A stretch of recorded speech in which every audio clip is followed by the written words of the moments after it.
Hello, it's John Heaton. Today I'm going to review another Eric Clapton album.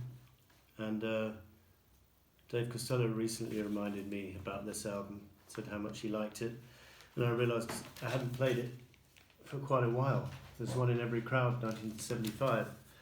Got a little bit lost in the mix because it came out as the follow-up to 461 Ocean Boulevard, which had the huge hit single I Shot the Sheriff.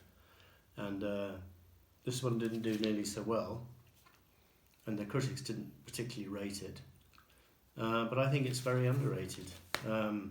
Released March 1975, recorded partially in the same studios as 461 and Layla, actually, Criteria Studios in Miami, but also partially recorded in Dynamic Sound Studios, Kingston, Jamaica. So following on from his reggae songs on 461, Willie and the Hand Jive and I Shot the Sheriff, he continues with 3 reggae tinged tracks on here, a cover of the old standard Swing Low Sweet Chariot, which is a famous song at England rugby games, although they weren't singing it too much last Saturday, I don't think. We lost to Scotland. Little Rachel is another decent groovy reggae tinge number, and Don't Blame Me is also got a Jamaican feel to it, so I'm guessing, and haven't got the details. By the way, I don't know whether this album came with an inner sleeve. My one doesn't. If anyone can tell me if it did. I'm not sure if I remember seeing one. This one just comes with the normal message. Home taping is killing music, trying to discourage all those people who were taping records or radio onto cassettes. It's on the nice RSO label. The album doesn't start off particularly well, to be honest, with the opening track. We've been told Jesus Coming Soon. It's an okay track, it's quite groovy, but it's a little bit repetitive, and it's a cover track, pretty sure. Don't think he wrote it.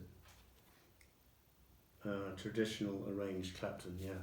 And then Swing Low is again traditional arranged Clapton, and he didn't write Little Rachel, actually, written by a guy or a person called Byfield, and Clapton and George Terry co-wrote Don't Blame Me.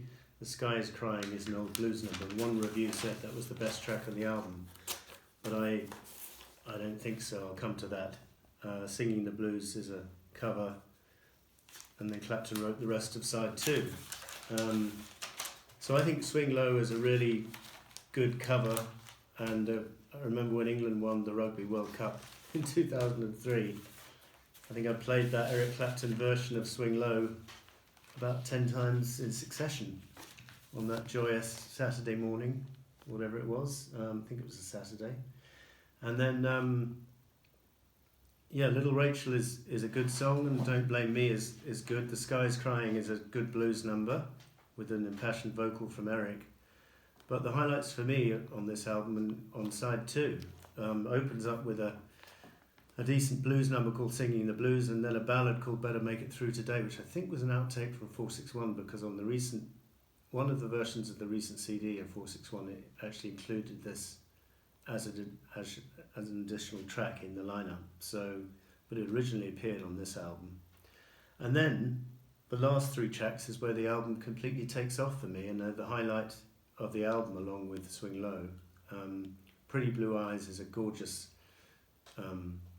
shuffling acoustic number with great acoustic guitar. I'm not sure if Eric's playing that or George Terry or both of them. Did I write down the musicians? Carl Raddle is on bass, George Terry guitar, Dick Sims organ, Jamie Oldaker drums, and Yvonne Elliman and Marcy Levy on backing vocals. Marcy Levy was to continue at least through Slow Hand and the next one, No Reason to Cry. I think this was Yvonne's last album with Eric. I'm just trying to think. If anyone knows different, let me know in the comments. So what else have we got? Pretty Blue Eyes. I think it's a gorgeous number, and nice tune, nice words, but the highlight for me is the guitar picking.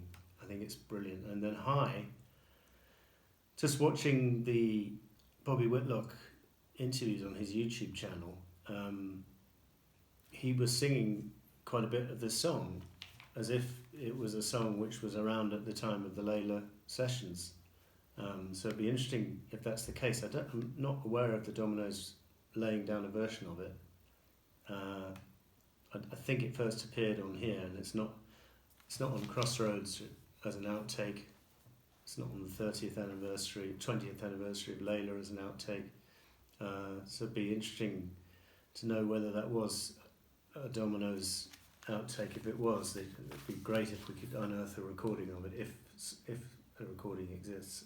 So that's a great song. And then Opposites, just a gorgeous ballad to close the album with great guitar, that little riff that he's doing at the end, and then the words are very simple but very effective in the similar vein to, I suppose, Hello Goodbye from the Beatles. Black After White, Peace After Fight, that kind of thing. I think it's beautiful, and so this album, worth checking out. It got to number 15 in the UK, number 21 in the US. It's 40 minutes long, so decent length, not overly long, produced by Tom Dowd. I think that's about all I have to say. He was to do far worse than this in his later career, and one looks back on most of his 70s work with a lot of affection, and this one is perhaps more underrated than most, so check it out if you're not familiar with it. Thank you for watching. See you next time.